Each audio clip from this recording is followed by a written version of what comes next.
มื่อนี้ถือว่าเป็นมื้อที่9ของการดำเนินกองประชุมสมัยสามัญเทื่อที่9ของสภาแห่งชาติสุดที่9บรรดาสมาชิกสภาแห่งชาติได้มีการพิจารณาร่างกฎหมายว่าด้วยการปลูกฝังที่เป็นร่างกฎหมายสร้างใหม่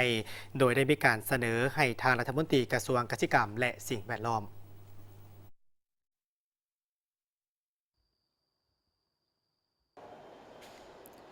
วันที่ 19 มิถุนายน 2025 เป็นมื้อที่ 9 ของการดำเนินกองประชุมสมัยสามัญเทื่อที่ 9 สภาแห่งชาติสุดที่ 9 ดำเนินภายใต้การเป็นประธานของท่านเจริญเยียเปาเฮอรองประธานสภาแห่งชาติตามวาระของกองประชุมเป็นการพิจารณาร่างกฎหมายว่าด้วยการปลูกฝังโดยนำเสนอของท่านลินคำดวงสวรรค์รัฐมนตรีกระทรวงเกษตรกรรมและสิ่งแวดล้อมร่างกฎหมายว่าด้วยการปลูกฝังเป็นกฎหมายสร้างใหม่ที่แยกออกมาจากกฎหมายการเกษตรกรรมประกอบมี9ภาค10หมวดและ100มาตราที่ได้กำหนดหลักการระเบียบการและมาตรการเกี่ยวกับการคุ้มครองติดตามกฎกาเวียกงานปลูกฝังเพื่อเฮ็ดให้เวียกงานดังกล่าวได้รับการจัดตั้งปฏิบัติอย่างมีประสิทธิภาพและประสิทธิผลแนใส่นำใช้ในการปกปักรักษาพัฒนาที่ดินเกษตรกรรมรับประกันความมั่นคงทางด้านเสบียงอาหารโภชนาการและการผลิตเป็นสินค้าติดพันกับการหันเป็นอุตสาหกรรมที่ทันสมัยตามทิศสีเขียวสะอาดและยืนยงปรับปรุงชีวิตการเป็นอยู่ของประชาชนลาวประดับเผาให้ดีขึ้นสามารถเชื่อมโยงกับภาคพื้นและสากลประกอบส่วนเข้าในการพัฒนาเศรษฐกิจสังคมของชาติและเป็นเหตุผลและกับความจำเป็นในการสร้างกฎหมายว่าด้วยการปลูกฝังนี้เนาะมีอยู่5เหตุผลใหญ่ๆเนาะอันที่1และเป็นเพื่อพันขยายเวียกงานปลูกฝังที่ได้กำหนดไว้ในกฎหมายว่าด้วยกสิกรรมฉบับเลขที่01นี้ลงวันที่10ตุลาปี98ออกเป็นกฎหมายเฉพาะเนื่องจากวันนี้ผ่านมาก็ได้มีการขยายเวียกงานการเลี้ยงสัตว์การประมงและก็การชลประทานออกเป็นกฎหมายเฉพาะแล้วเนาะแต่ในนี้ก็เป็นกฎหมายว่าด้วยการปลูกฝังที่เป็นระบบครบสุดนั้นเนาะอันที่2มาแล้วแมนเพื่อคุ้มครองเวียกงานปลูกฝังเป็นต้นแมนที่ดินปลูกฝังปัจจัยการผลิตและการปรุงแต่งตลาดและการนำเข้าส่งออกการค้นคว้าทดลองทางด้านการปลูกฝังรวมทั้งการกำหนดนโยบายกองทุนส่งเสริมเวียกงานดังกล่าวให้มีความเป็นเอกภาพในขอบเขตทั่วประเทศ3และแมนปฏิบัติแนวทางการเปลี่ยนแปลงใหม่ที่มีหลักการของภาคโดยเฉพาะแมนทิศนำในการสร้างเศรษฐกิจเอกราชเป็นเจ้าตนเองเป็นพื้นฐานก็คือการเสริมขยายความเป็นเจ้าในการผลิตพืชเพื่อเป็นเป้าหมายในการความมั่นคงทางด้านเสบียงอาหารโภชนาการและการผลิตเป็นสินค้าที่ว่าพวกเราเน้นอยู่ในปัจจุบันนี้ติดพันกับการปรับปรุงชีวิตการเป็นอยู่ของประชาชนบรรดาเผ่าให้ดีขึ้นเทอละเก้าที่และแมนเพื่อรับประกันทางด้านการผลิตให้มีความยืนยงปกปักรักษาสิ่งแวดล้อมรับประกันทางด้านเสบียงอาหารให้เพียงพอสามารถมีความปลอดภัยต่อสุขภาพของผู้บริโภคผู้ผลิตด้วยการส่งเสริมการผลิตเกษตรกรรมสะอาด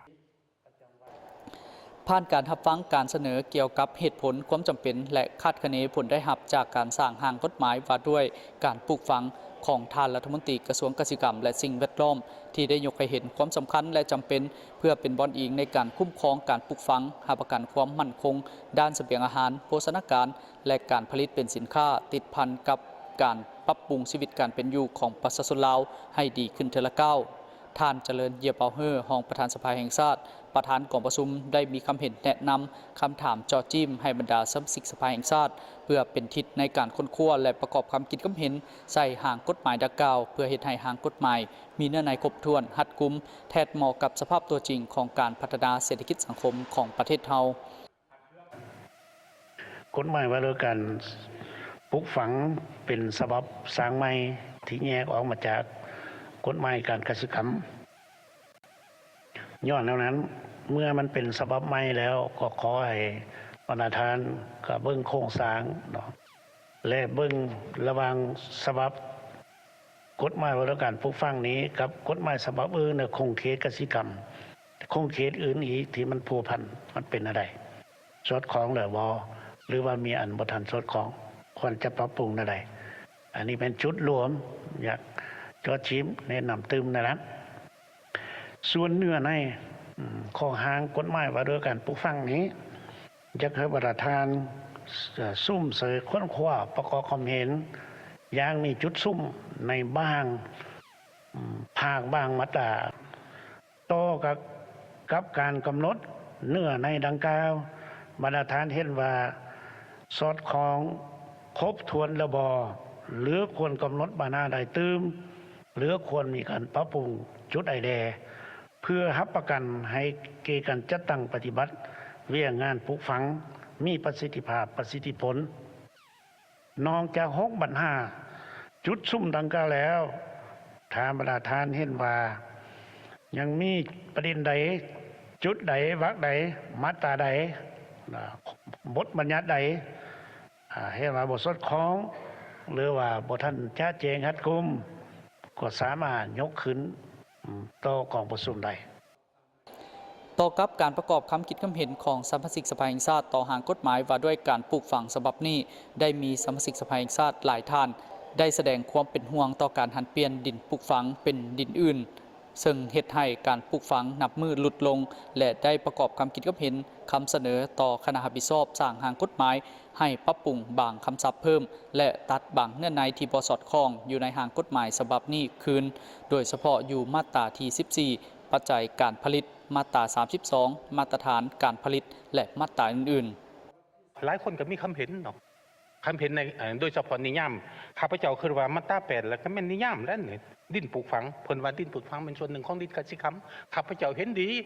ขันอยู่ในจัดสรรแท้ๆดินกสิกรรมแล้วมันมีอย่างโครงประกอบของดินกสิกรรมวังกี่ทั้งผู้แทนสารวัตรก็เว้า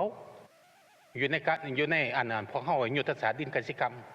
ก็มีอย่างมีนะดินปลูกพืชล้มลุกดินปลูกพืชไหหมากดินชลประทาน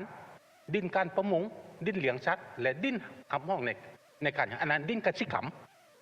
แต่ทอนอยู่ในหันแล้วว่าดินปลูกฝังอยู่หันมันมี3ที่ข้าพเจ้าเข้าใจว่า1คือหนา2ดินปลูกพืชล้มลุกหรือปลูกอายุสั้น3แล้วดินปลูกไม้ไหหมากและก็ดินปลูกพืชยาวนานเนาะเบิ่งกับไปกับมาเติมอีกในตัวอย่างบ้างตัวอย่างเนาะข้าพเจ้ายังสงสัยว่าสมมติว่าดินปลูกพืชอุตสาหกรรมเนี่ยตัวอย่างเนี่ยบ่มีนะในตัวอย่างออกมาเนี่ยฮอดแต่ไม้ให้หมากมัดเหย้าแท้ๆเห็นแต่ปังหมากกาแฟหลายคนบอกว่ายกตัวอย่างปลูกยางพาราเด้มันแม่นบ่ดินกสิกรรมหรือปลูกอันอื่นเกี่ยวกับตัวนี้นะเพราะมันบ่ได้ระบุไว้ตัวนี้จังซั่นล่ะในตัวอย่างของเพิ่นเว้าว่าต้นไม้ให้หมากอันอื่นแหละข้าพเจ้าอยากให้คันว่าแม่นดินปลูกพืช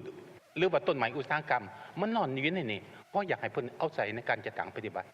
อันในมาตรา44นี้ข้าพเจ้าก็เห็นดีแต่ว่าเขียนลักษณะนี้คันสิเว้าจังหนึ่งมันก็คือว่ามันจะเข้ากับมาตราที่4นโยบายเนาะเพิ่นว่ารัฐส่งเสริมและก็สุขยุนี่นะอันนี้ข้าพเจ้าคิดว่าก็คัดพบปรับใดเฮาสิปรับแนวใดเนาะและจุดต่อมานี้มาตราที่13นี้ข้าพเจ้าก็เห็นดีเป็นเอกภาพเนาะคือบรรดาทานอันผู้แทนได้มีคำเห็นไปก่อนหน้านั้นว่าบ่ให้ว่ามีความจำเป็นนะมันจะเป็นช่องว่างให้แก่กลุ่มคนก็คือบรรดาทานแหละที่ดินอันปลูกพังพวกเฮานี่ก็ลดหน่อยถอยลงพวกเฮาหันไปเป็นอันอื่นนี่หลายทั้งที่ว่าพวกเฮาหันการผลิตอันน้ำใสภายในนี่นะการอยู่การกินกันอันนี้ให้มันลายสุดท้ายมันก็ลดหน่อยถอยลงเฮาก็นำแต่จากบนอื่นมาใส่หันเนาะอันนี้จุดต่อมาข้าพเจ้าอยากมีคำเห็นในมาตราที่77นี้เนาะใบอนุญาตดำเนินธุรกิจนี้